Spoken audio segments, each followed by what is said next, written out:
Assalamualaikum warahmatullahi wabarakatuh. Halo gengs, terima kasih sudah mampir ke channel YouTube gue. Kita akan lanjutkan ke pengalaman mistis yang gue alami. Jadi ceritanya pada usia gue 10 tahun, gue mulai pindah rumah dari Manggarai ke daerah Cimanggis. Tapi apakah cerita mistis yang gue alami selesai pada saat itu? Tentu tidak. Justru gue malah banyak mengalami kejadian mistis saat gue mulai pindah ke rumah Cimanggis ini. Mau dengar ceritanya seperti apa? Tonton video ini sampai selesai. Namun sebelumnya jangan lupa untuk like, subscribe, bunyiin loncengnya, ataupun kalian share lagi video gue ini ke teman-teman kalian biar gue bisa berbagi pengalaman mistis gue ini. Langsung aja kita masuk ke pengalaman mistis yang ketiga.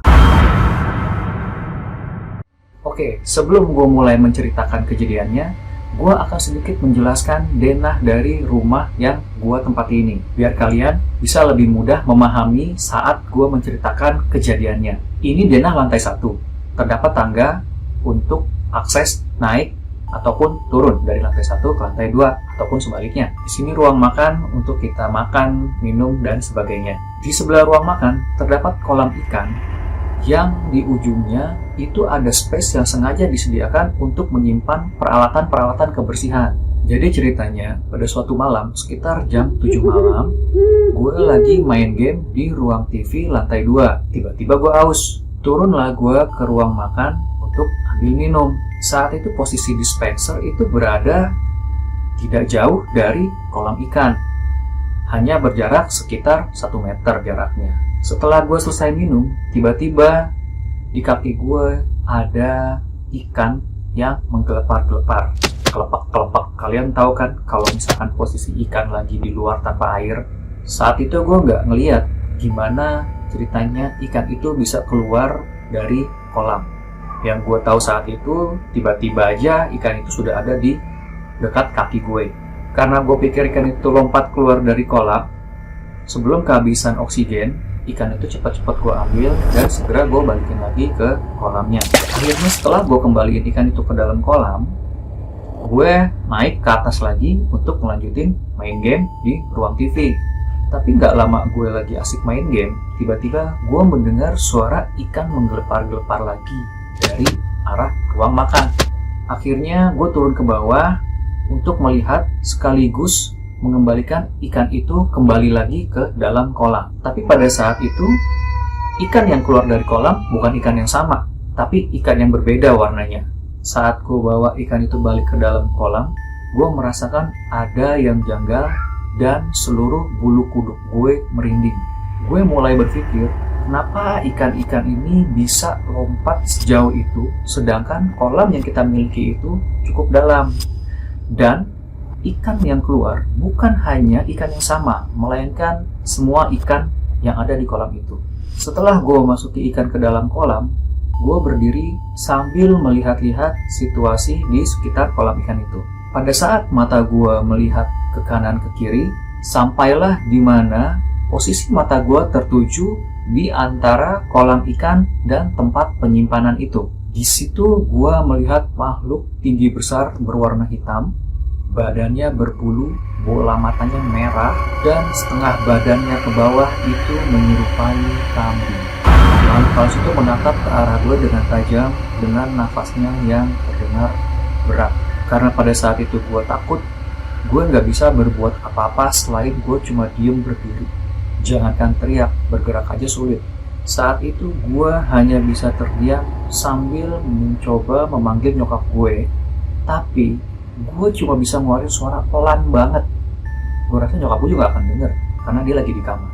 Beruntungnya nyokap gue keluar dari kamarnya karena dia mau ke dapur. Waktu nyokap gue melihat gue berdiri mematung di dekat kolam, nyokap langsung negor gue. "Heh, ngapain kamu di situ?"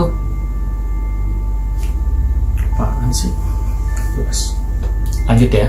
Karena gue mendengar suara nyokap gue refleks nengok ke arah nyokap gue. Di situ baru badan gue mulai bisa bergerak dan gue segera langsung mendekati nyokap pada saat itu.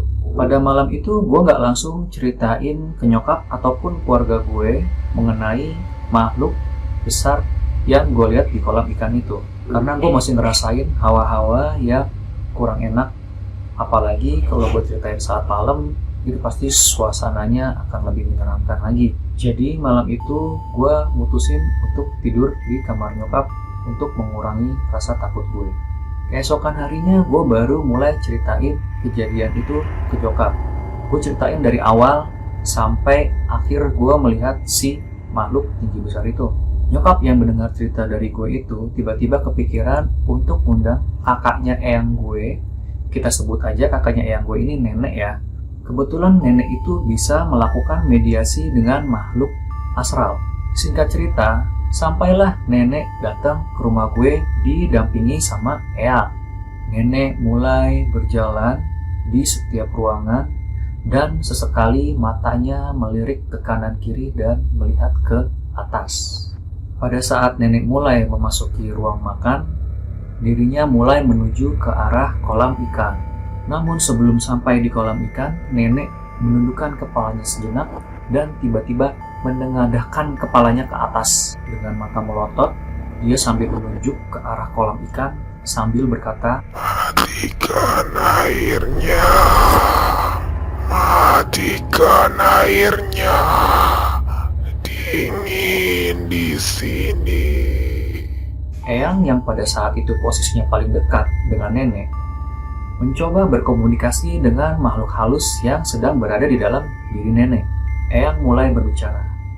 "Permisi, dengan siapa ini?"